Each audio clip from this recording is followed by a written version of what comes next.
जय हिंद दोस्तों। आज मैं आपको बताने वाला हूँ बेस्ट इंस्टीट्यूट्स फॉर एमएससी या फिर पीएचडी के लिए। देखिए, अगर आप एमएससी करने का सोच रहे हैं किसी भी सब्जेक्ट से, like physics, mathematics, biotech, life sciences, इस तरह के किसी भी सब्जेक्ट से अगर आप करने का सोच रहे हैं एमएससी या फिर पीएचडी, तो मैं आपको बेस्ट इंस्टीट्यूट्स के बारे में आज बताऊँगा। और सीरियसली ये बेस्ट इंस्टीट्यूट्स है, मेरी तरफ से नहीं है। बेसिकली एक इंडिया का संस्थान है NIRF, national institute of ranking framework. तो बेसिकली ये सभी के सभी कॉलेजेस को और इंस्टीट्यूट्स को रैंकिंग प्रोवाइड करते हैं इंडिया में ऑफिशियली गवर्नमेंट की तरफ से। तो NIRF के अकॉर्डिंग कौन कौन से बेस्ट इंस्टीट्यूट्स हैं एमएससी के लिए और पीएचडी के लिए, ये मैं आपको बताता हूँ।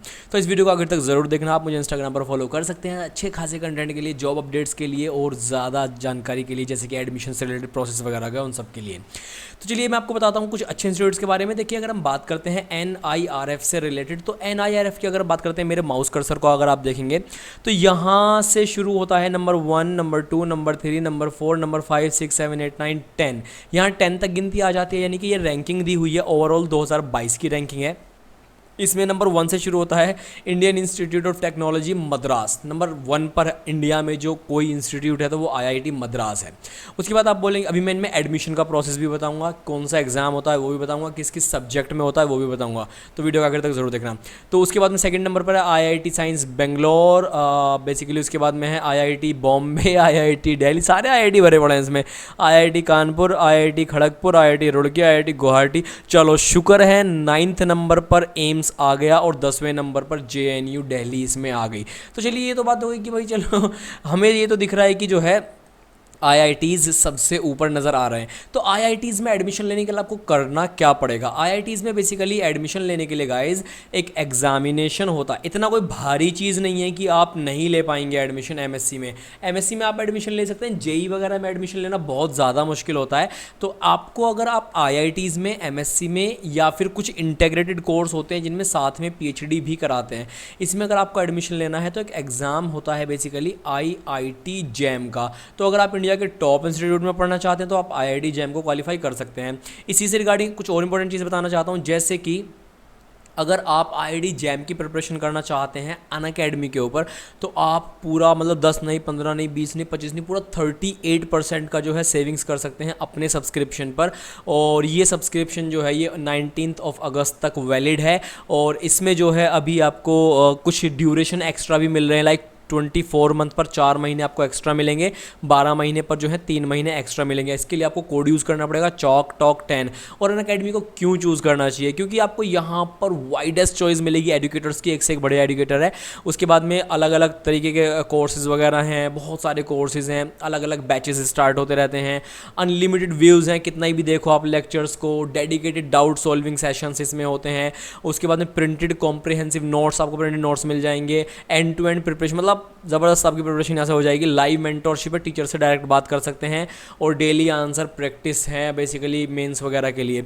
उसके बाद बैच शुरू हो रहा है 12 अगस्त से, जो है स्पार्क 23 बेसिकली IIT जैम के लिए है, मैथमेटिक्स, फिजिक्स, केमिस्ट्री, बायोटेक में। उसके बाद में वेंचर बैच है IIT जैम 2023 के लिए, स्टैटिस्टिक्स के लिए बैच 6 है, ये भी 12 अगस्त से शुरू हो रहा है। वीडियो का डिस्क्रिप्शन में लिंक है, जाकर आप एनरोल कर सकते हैं। तो अगर आप IIT जैम में एडमिशन लेना, IITs में एडमिशन लेना चाहते हैं तो IIT जैम का आपको एग्ज़ाम देना पड़ेगा किसी भी इंस्टीट्यूट में। इसमें MSc में भी सिर्फ एडमिशन हो जाते हैं, और साथ में अगर PhD करनी है तो इंटीग्रेटेड कोर्स भी हैं। MSc के बाद बिना एंट्रेंस के PhD करनी है तो डायरेक्ट भी एडमिशन है, मतलब इंटीग्रेटेड कोर्स, डेडिकेटेड कोर्स है ना, और इस तरह से कुछ कुछ मिला के कुछ कोर्सेज इन्होंने बताए हुए हैं। उसके बाद में बात करते हैं, चलो IITs में तो हो गया एडमिशन लेने का प्रोसेस, अब बात करते हैं हम, हाँ ये भी बताना है कि कितने कितने सब्जेक्ट में ये कंडक्ट कराया जाता है। तो गाइज़ अगर हम बात करें IIT जैम के एग्ज़ाम की, तो ये बायोटेक में कंडक्ट कराया जाता है, और कई बार जो है ये लाइफ साइंसेज में भी कंडक्ट कराया जाता है, लाइफ साइंसेज में।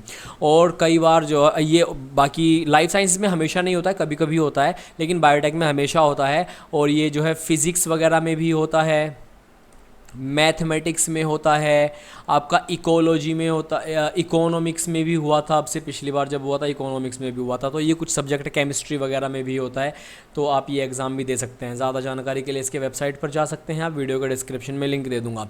चलिए अब बात करते हैं, एम्स का नाम भी आया था टॉप के इंस्टीट्यूट में। तो एम्स में अगर आप एमएससी में एडमिशन लेना चाहते हैं तो आपको क्या करना पड़ेगा बेसिकली एम्स में एमएससी अगर आप बायोटेक से करना चाहते हैं तो उसके लिए ये प्रोसीजर है।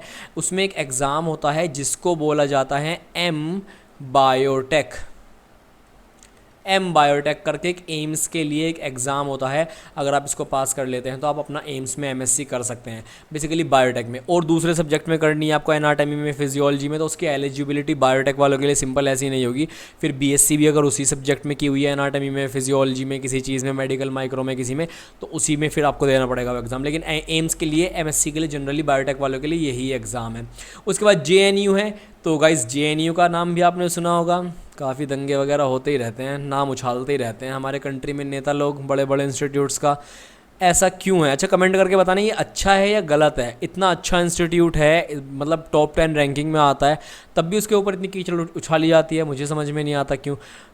मतलब इंस्टीट्यूट्स को तो छोड़ दो यार। तो जेएनयू इसका एग्ज़ाम होता है, सिंपली एमएससी एग्ज़ाम होता है जेएनयू का, उसको अगर आप देंगे तो एमएससी में एडमिशन ले सकते हैं। So guys this was all about best institutes और उनमें एडमिशन कैसे लेना है आपको एमएससी के लिए। अगर वीडियो पसंद आया हो तो लाइक ज़रूर कर देना, चैनल को सब्सक्राइब कर लेना। ज़्यादा जानकारी के लिए मुझे इंस्टाग्राम पर फॉलो कर लीजिए। चलिए, thanks for watching this video.